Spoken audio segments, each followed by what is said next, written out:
Eh, iba tayo na ano tayo na karamihan.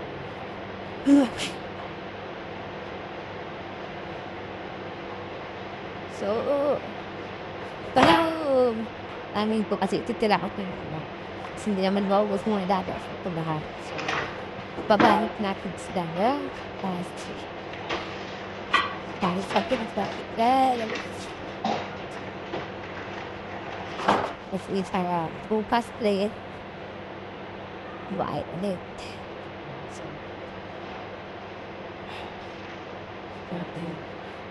So, yun ang ano nila pag humagas nila mamaya pagka tapos na kumain. Nagsalitaan. So, kailangan natin makuha na namin yung kasi mamaya panghali ka. Tapos ang paano mo lang pagkain sila niya. Kailangan natin ito nagiwa kasi ginawa pag tinatawag ko siya guys kasi kalalain kasi. So, kailangan natin ito.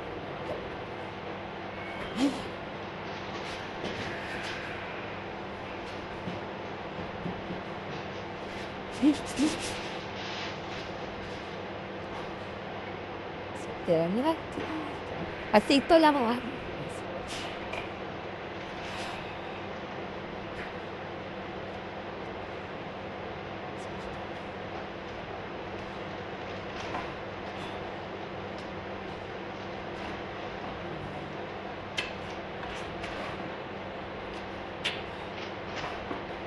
Yan.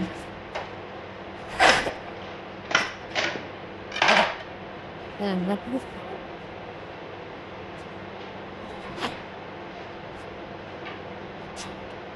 Maliit lang yung hiwain ko. Pag tanghalian na mga alam. Yan, ito lang ang hiwain. Kasi malaki kasi guys. So, ito lang. Ang dami na kasi ito yung parang papapit.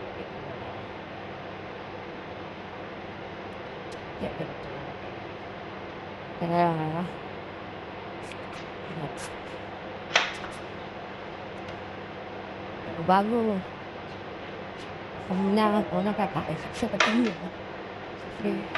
ano tignan pa yung lasa kasi meron kasing ganito guys na hindi matamis, may matamis hindi sila pipili ng amat minsan kasi hindi matamis. Ewan ko lang to kung stress na to hindi para tikman. So titikman pa to siya guys, matamis pa siya. Kasi pag hindi mo masarap, agad kainin ng mga alaga ko. So, masasayang lang. Masasayang lang siya pag siya nakain. Tikman ko yun. Kung anong lasa. So, tikman natin guys.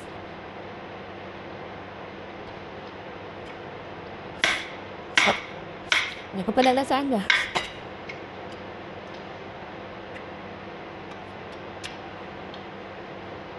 Hindi siya matamis ka. Hindi. Hindi siya matamis. Hindi siya masyado.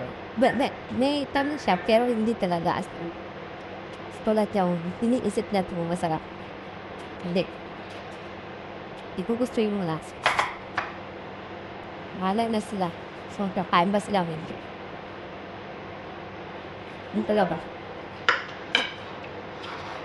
Hindi ko alam kung kakain ba mga anak ko rito. Bahala na guys kung kakain na sila o hindi. Basta sa akin lang, may kanya-kanya kasi kaming panlasa. So, kung sa akin, panlasa pa yun, hindi masarap. Siya katulad no, di ba?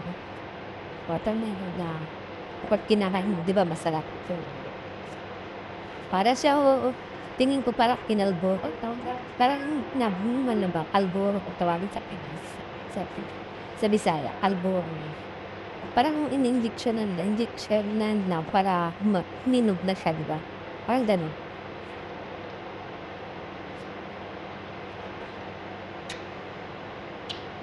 May tamis naman kagat, pero hindi talaga at tamis na inaakala natin masarap. Gusto parang normal lang siya. Parang ano lang ba, nahinog lang ka siguro sa injection. Parang gano'n.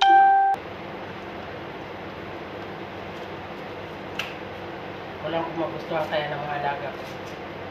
Paborito pa naman to ng mga alaga ko guys. So, malay mo, baka kakain nga naman sila ng madaming to.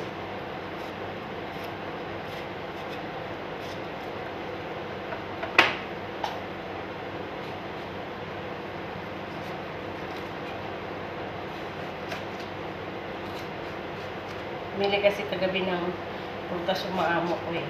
So, yan. Bihira lang naman kami magpuputas dito guys. Mga alaga ko lang kasi masyadong maano sila sa prutas. Yung alaga ko. Paborito kasi ng mga alaga ko yung mga prutas. So, kaya bumili yung amo ko.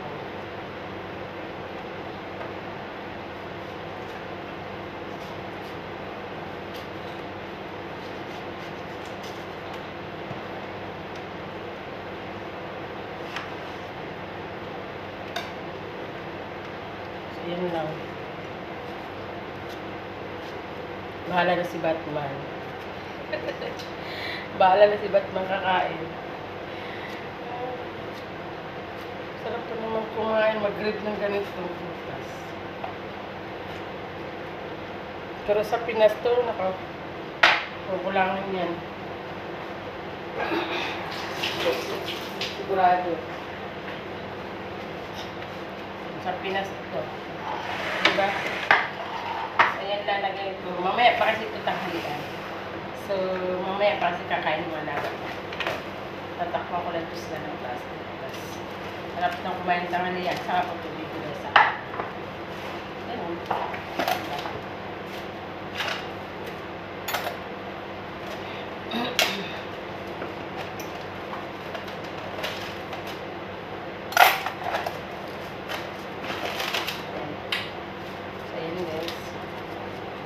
Ganito na siya.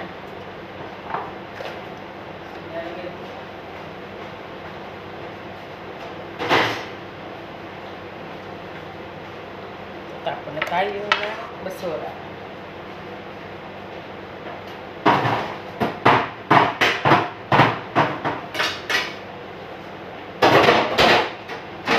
So, yan guys ha. Ito yung nakainin ng mga alaga ko sila. Maghugas muna ako ng plato. Hugas muna tayo ng plato.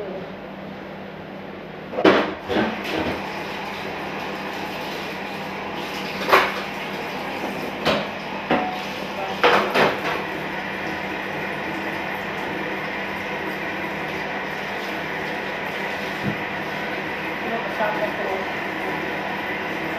Yung lang niya, hugasan nilagay niya. Minsan kasi ito kasama ko na yan. Minsan kasi kasama ko. Hindi mo naman maano. Kasi magtitip. Lagay niyo na lang ganito. Hindi mo hugasan na. Siyempre ako, ayun ko talaga may nakatambak ng hugasan. Kahit hindi ko trabaho ako sa ospital.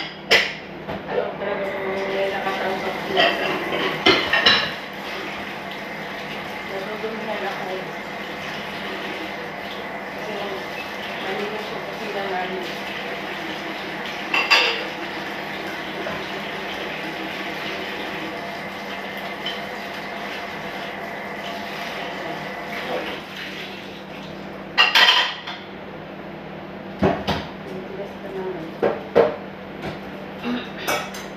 Pero pag tinatambak mo yung hugasin, tumitigas yung nandun sa plato, mga niya, tumitigas. Kasi hindi siya nabababas sa tubig. Kaya tumitigas. Kasi mahirap siya sa mahirap siya. Matatanggal siya, pero mahirap ka muna. Pag magdadakap na sa hirap, bago matanggal yung sa ano. Kailangan talaga hugasan agad. Diba? Babad agad, tapos hugasan para hindi siya tumigas. Kasi kung hindi mo siya hugasan, tigas siya.